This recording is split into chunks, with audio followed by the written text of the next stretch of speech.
Bonjour à tous les amis, c'est Vivi, on se retrouve pour un nouvel épisode du Faucon Millenium, notre construction de maquette. Et donc on est aujourd'hui sur le numéro 35 pour ce dimanche. Voilà, donc c'est parti, on va regarder un petit peu les pièces qu'on a reçues dans ce numéro et puis enfin le montage qu'on nous propose. Donc moi je le sais déjà puisque j'ai déjà visionné le fascicule. On va normalement se lancer donc sur quelque chose de nouveau comme j'avais pu vous dire. Alors nouveau, c'est un bien grand mot, hein, puisque on est sur du déjà vu quand même, mais voilà, en tout cas, on est sur une nouvelle partie du vaisseau, quelque chose vraiment que. Bah, ça va être surtout pour compléter la structure en somme, hein. De toute façon, il faut bien qu'on la finisse. Donc, ça va être notamment les pièces métalliques qui devraient s'utiliser dans l'épisode. Les épisodes derniers, donc, on avait fait ça, les pièces plastiques en haut. Il n'y a rien de collé, hein, je rappelle, pour le moment, c'est juste du fixé comme ça, provisoirement. Donc du coup, je les laisse en fond, histoire de se rappeler un petit peu ce qu'on a fait. Et puis, bah, ma foi, elles disparaîtront quand le fascicule nous le proposera et nous dira de le faire, tout simplement. Allez, on est parti. Donc dans la première partie de vidéo, on feuillete le fascicule un petit peu. Et ensuite, on se lance dans le montage. Alors, c'est parti. Qu'est-ce qu'on a dans ce numéro 35? Les structures d'amarrage. D'accord. Et ben c'est parti. Et puis normalement, donc, un vaisseau comme à chaque fois. Alors, le vaisseau et ses caractéristiques. Vaisseau de combat de la République. Ouais, d'accord, on le retrouve. Juste en dessous, le destroyer stellaire de classe Venator. Venator, peut-être. Ok. Alors, le destroyer stellaire de classe Venator, également appelé croiseur d'attaque républicain, joue un rôle essentiel au sein de la grande armée de la République. Le vaisseau conçu pour remplir de nombreuses missions devint l'icône de la guerre des clones. D'accord. Donc j'imagine que c'est un vaisseau qu'on doit voir peut-être dans l'épisode 2, 1 ou 2, peut-être, en tout cas, sûrement dans le 2, j'imagine. Donc on a une illustration ici. Les spécifications techniques. Alors on a quoi? Constructeur Kuat Drive Yards. Dimension 1137 mètres de long, 548 mètres de large, 268 mètres de haut. Donc déjà un très beau bébé. Accélération 3000 G, hyperpropulseur classe 1.0. Équipage 7400, passagers 2000. Arsenal 8 turbolasers lourds, Tame et BAC DBY 827. 2 turbolasers moyens, 52 canons laser de défense, 4 tubes lance-torpilles, 6 projecteurs de rayons tracteurs, et puis c'est tout. Complément 420 chasseurs, 24 RTTT, oula, 40 canonnières, de nombreuses navettes. Oui, il tient pas mal de choses dedans. Alors. Ok, capacité d'emport 20 000 tonnes et enfin autonomie 2 ans. Donc des vaisseaux déjà conçus pour durer sur le long terme. Alors reconnaissable à la bande rouge de la flotte républicaine et à l'emblème de leurs propres unités, les destroyers stellaires de classe Venator étaient monnaie courante durant la guerre des clones. D'accord, effectivement on retrouve le liseré rouge. D'accord. Et ben on tourne la page, on continue, on s'attarde pas 15 000 ans dessus. On a quoi ici? Alors je vais remettre le fascicule comme ceci. Tac, donc du coup, c'est l'amiral Wolf Yularen fut chargé de briser le blocus de Christophe VI à bord de son destroyer stellaire de classe Venator, le Resolute. Ce fut l'une de ses premières missions avec Anakin Skywalker. D'accord. Les soldats clones constituaient la majeure partie de l'équipage d'un Venator, mais ces vaisseaux devenaient souvent le refuge temporaire de l'armée d'un général Jedi, qui comprenait un amiral de haut rang tel Wolf Yularen, donc ce personnage, Barton Coburn ou Niels Tennant. Ces amiraux nouaient des liens de travail précieux avec leurs généraux Jedi et avec leurs vaisseaux. Ok. Donc j'imagine que lui, on le retrouve ici sur cette illustration en bas à gauche. Je ne sais pas si vous la voyez bien, mais il est là. Ok. Qu'est-ce qu'on a ici? Vaisseau de combat de la République. Embuscade sur Vancouver. Donc on a justement une illustration du vaisseau qui apparemment, à mon avis, n'est pas en bonne posture, puisque je pense qu'il a le feu au derrière. Le crash de l'endurance, donc ça doit être son nom. L'un des accidents les plus célèbres de Venator fut le crash de l'Endurance, ouais, pour venger la mort de son père en tendant un piège à Mace Windu. Le jeune Boba Fett sabota le réacteur de l'Endurance, le vaisseau s'écrasa sur Vancouver. Ah oui, c'est ça. Mais son pont tribord resta intact, ce qui permit à Fett et à ses alliés chasseurs de primes de capturer l'amiral Killian. Killian ou Kitian? Je sais pas, ça doit être peut-être Kitian. Je suis pas assez connaisseur après des noms. Et le commandant clone Pons. Fett leur tendit un piège dans l'épave qui faillit tuer Mace Windu et Anakin Skywalker. Mais un des deux s'échappa avec courage et avertit le général Plo Koon qui fit évacuer les deux Jedi avant que l'épave n'explose. D'accord. Ok. Alors qu'est-ce qu'on a d'autre? Bah rien de spécial. Il pouvait atterrir sur des planètes, mais opérait plus souvent dans l'atmosphère planétaire où il déployait chasseurs et canonniers pour mener des opérations en surface. D'accord. Eh ben c'est vu. Alors, on passe ici. Secret de vol. Donc là, c'est concernant le faucon, comme d'habitude. Nous avons les systèmes d'amarrage. La plupart des vaisseaux sont équipés d'anneaux d'amarrage et de trappes pour s'arrimer à un autre vaisseau ou à une station spatiale. Le YT-1300 possédait de nombreux points de ce type, d'où sa polyvalence. Ah oui, d'accord. Alors, le Faucon Millenium possède une petite trappe dorsale à côté de l'endroit où le couloir bâbord rejoint le couloir principal. Il fut utilisé par Lando et Luke sur Bespin. Plus loin, une plaque dans le plancher donne accès à la trappe d'amarrage ventrale du vaisseau. Au bout du couloir se trouve le sas bâbord. D'accord. Donc là, j'imagine qu'il nous montre un petit peu comment c'est foutu. Et ici, on a un plan. Trappe et anneau d'amarrage bâbord. Alors, comment que ça marche? Trappe dorsale. Donc, il y en a une ici, justement. Ok. Trappe universelle dans le bas. D'accord. Bon, je vous invite à faire pause si vous voulez regarder. Pas de souci. Et on continue. Dernière page. Donc ici, justement, on les voit au niveau de la trappe. Sécurisé par une corde, Lando Calrissian ramène un Luke Skywalker blessé par la trappe dorsale du vaisseau, puis le fait descendre dans le couloir bâbord. D'accord. Et enfin ici, une scène coupée montrant Lando Calrissian sur la coque supérieure du Faucon au moment où il ramène Luke Skywalker vers la trappe, justement.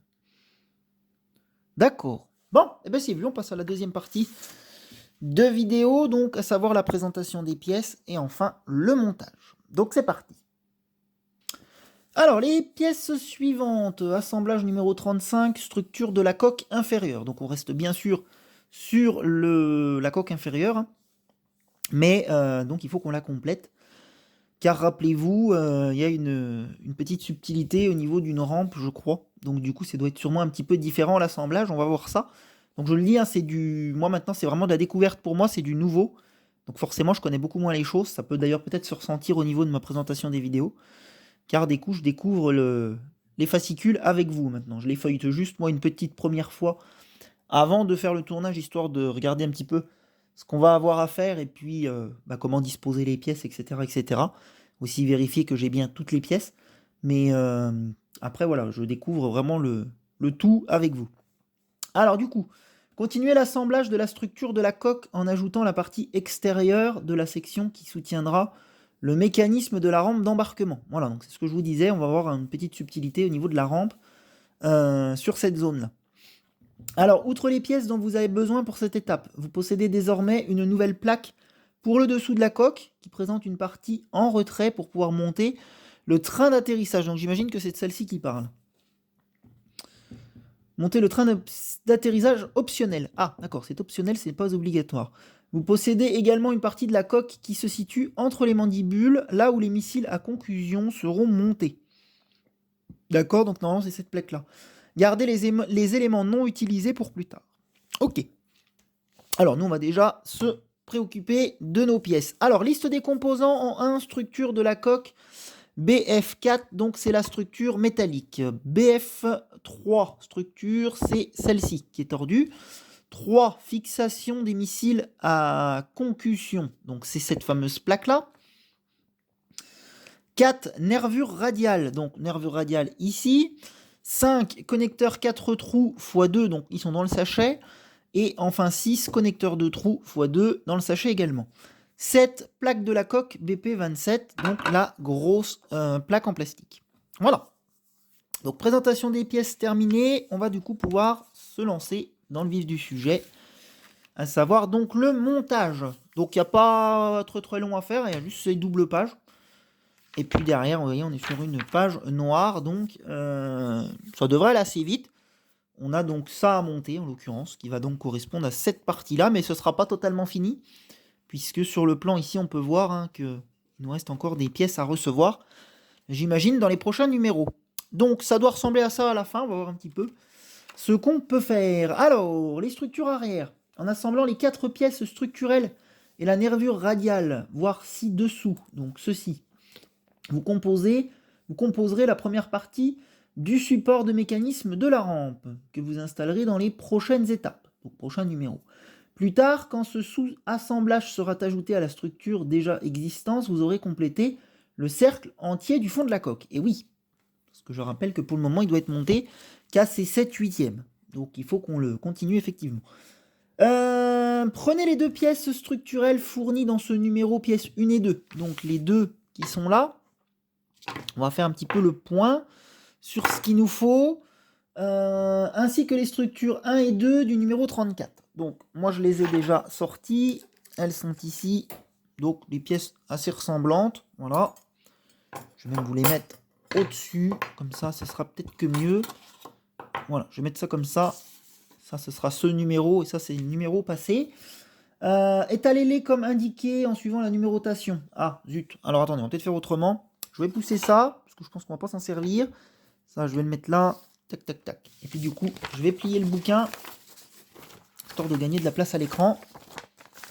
Voilà. Et donc, on va les étaler comme eux, à ce compte-là.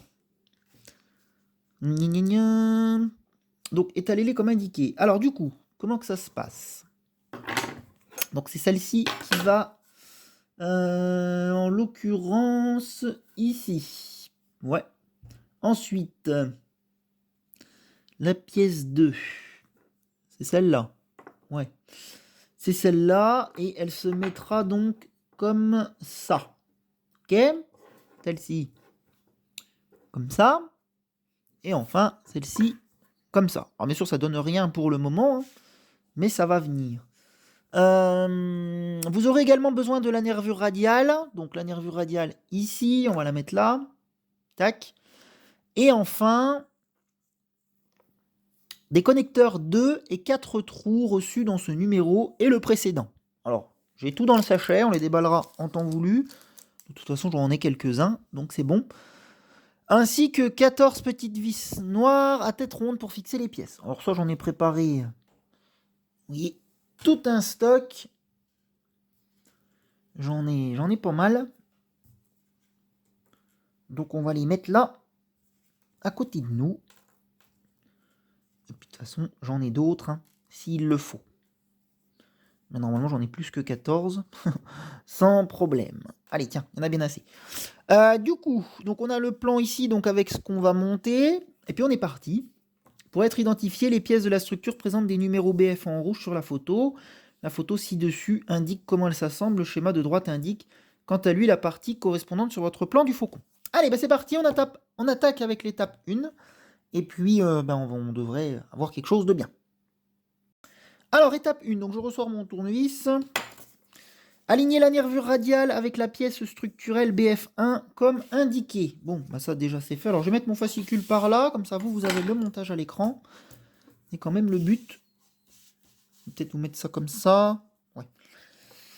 Donc on aligne. Ok, ensuite, fixer la nervure à la structure dans les brides indiquées à l'aide de 2 vis. Allez, c'est parti. Vis noire, tournevis et en avant. Donc, comment que ça se passe? ça se passe que ça se met dessus. Allez, ça roule.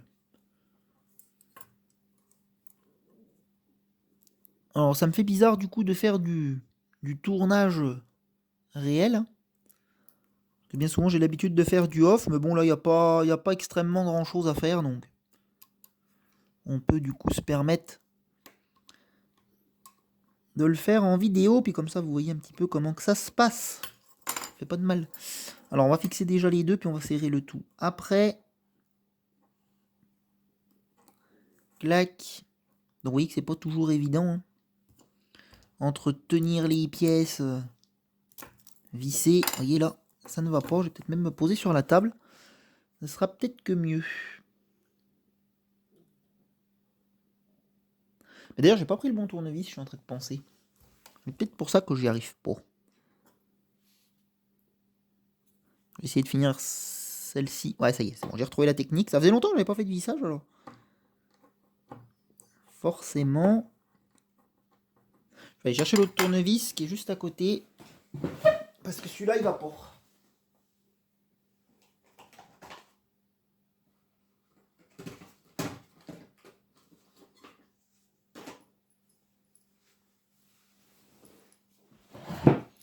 Voilà, je préfère celui-ci.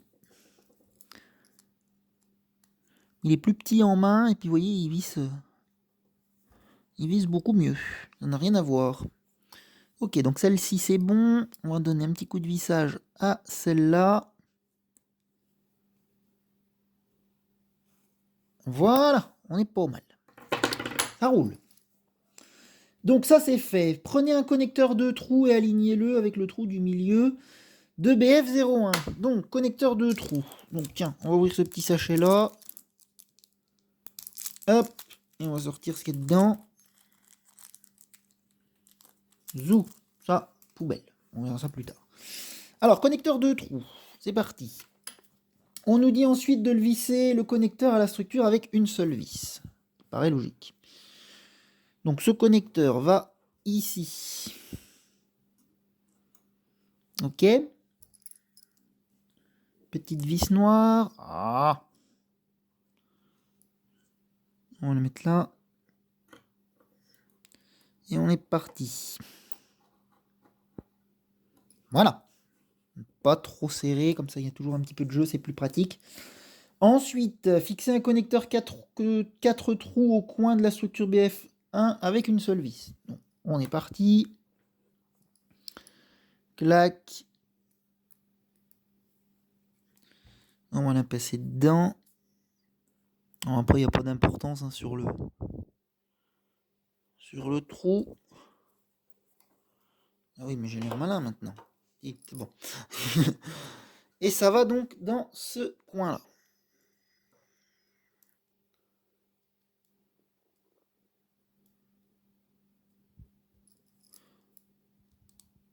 Hop.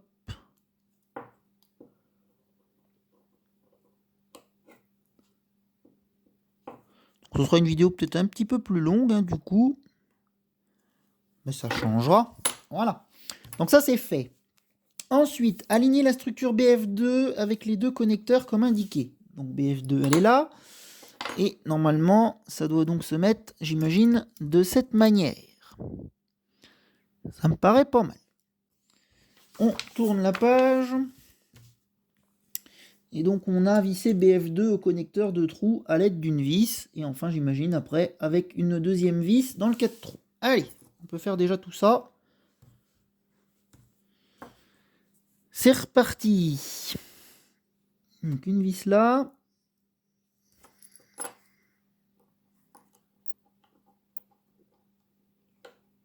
Ok. Et une autre ici.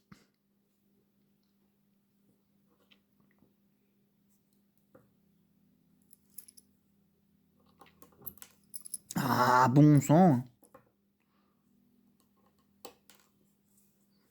Bon, on va faire autrement.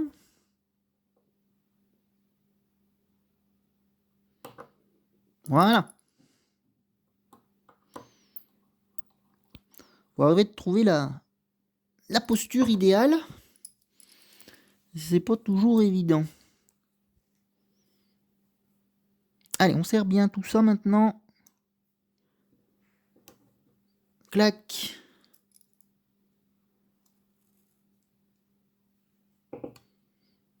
Parce que ça n'a plus de raison de se dévisser. Voilà. BF2, c'est fait. Donc ensuite, on en est ici. Visser un connecteur 2 trous dans le trou extérieur de BF2 et enfin visser un connecteur 4 trous dans l'autre trou de BF2 à l'aide d'une vis. Donc ici. Oh, ça va être bizarre tout ça. Donc on ouvre le deuxième sachet. Je comprends mieux maintenant pourquoi il y a besoin de tout ça. Tac, donc sa poubelle également. Il nous faudra donc un de chaque. Des petites vis. Alors, un, deux trous en bas. Donc ici. Ouais. Alors, je vais passer ma vis dedans déjà.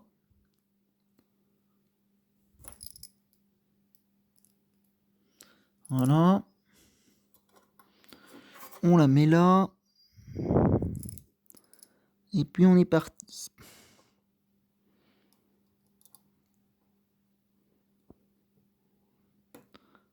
Ok, je ne serre pas trop.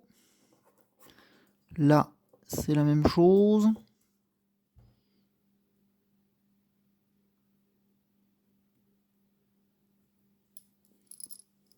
Clac.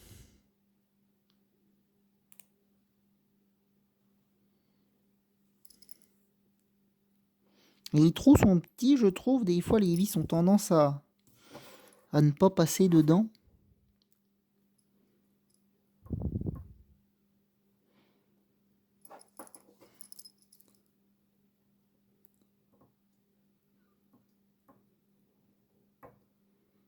Allez. Là. C'est parti. Voilà, on visse, mais on ne serre pas pour le moment. Ensuite, avec deux vis fixées BF3 à l'assemblage, bah oui, forcément. Donc, comme ça. Ok. Ça commence à devenir compliqué.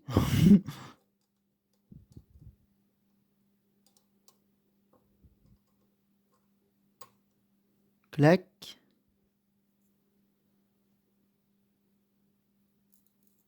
On ne peut jamais mettre ça, là.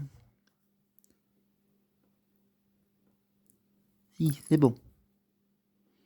Décale-toi un petit peu.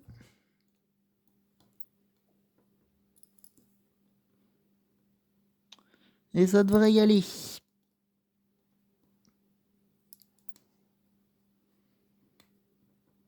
Voilà. Ensuite...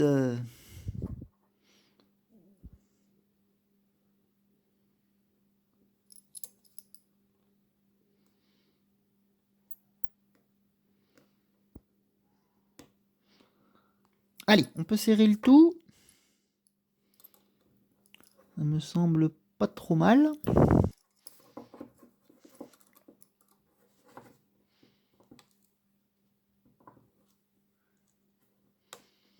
J'ai l'impression que celle-là est de travers, mais on verra ce que ça donne plus tard. S'il faut, moi j'ajusterai. C'est pas un souci. Ouais. Ok. Ensuite, visser un connecteur de trous dans le trou indiqué BF03. Donc on continue bien évidemment. Et enfin, visser un connecteur 4 trous en haut. Donc on continue. Ça devrait nous faire donc utiliser les derniers connecteurs qu'il nous reste.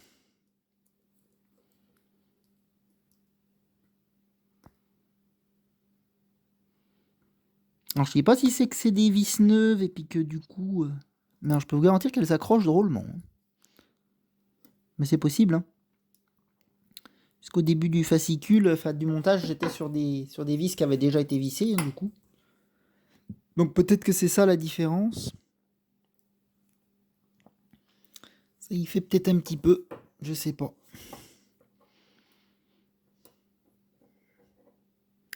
Ok. Ah, t'étais bien, pourquoi que ça bouge là? Je vous le dis qu'il faut 12 mains.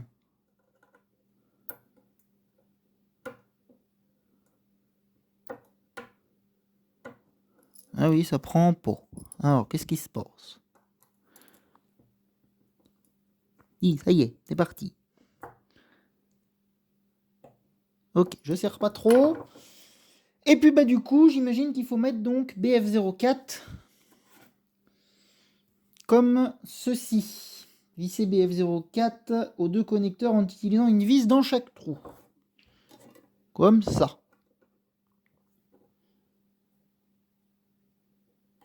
Allez, ça marche.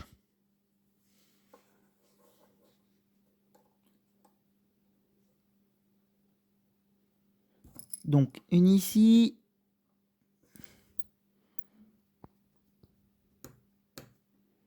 Voilà. Et enfin, une en haut. 10, 14 vis au total. Bon, on peut utiliser 14. Bah, quoique, ça va vite. Hein. J'ai utilisé 4 là. C'était 4, 8. Moi, j'en ai utilisé 12 pour moi. Alors, qu'est-ce que ça dit là? Ça dit que c'est pas bon.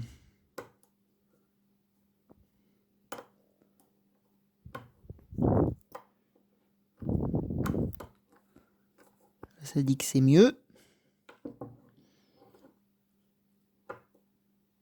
Voilà. Alors je m'excuse, hein, mais je suis vraiment concentré dans ce que je fais. Bien pour ça d'ailleurs que souvent je fais des off. Hein. C'est plus facile pour moi que de le faire en vidéo. Voilà, bon, vous avez au moins un petit peu le montage. Bon bah c'est du costaud, ça bouge pas, c'est parfait. On va utiliser 1, 2, 3, 4, 5, 6, 7, 8, 9, 10, 11, 12. Ah si, 13, 14, c'est vrai, j'avais pas pensé à celle du bout. Et bah c'est tout bon du coup. Bon, laisser les vis là, c'est pas grave. Et puis, bon, on a terminé. On a terminé tout ça. Donc, voyons un petit peu ce que ça donne. Donc, on va mettre ça comme eux, bien évidemment. Je vais peut-être le mettre comme ça. Ça tient pas. Bon, ça sera comme ça, puis c'est tout. Donc, on nous dit, voici à quoi doit ressembler l'assemblage final. N'essayez pas de l'ajouter au reste de l'assemblage. Vous le ferez plus tard. Ok. Et donc, page noire. Pour terminer le fascicule. Voilà. Et ben c'est bon. Donc on a fait ça dans cet épisode. Et puis donc épisode 36, j'imagine qu'on va l'agrandir, qu'on va le continuer. En tout cas, c'est ce que je pense. Donc voilà. Et ben sur ce les amis, je vous souhaite donc un bon visionnage. Et puis on se retrouve dimanche prochain pour le prochain numéro. Et puis donc j'espère agrandir cette structure inférieure, qu'on en finisse une bonne fois pour toutes. Allez, salut tout le monde!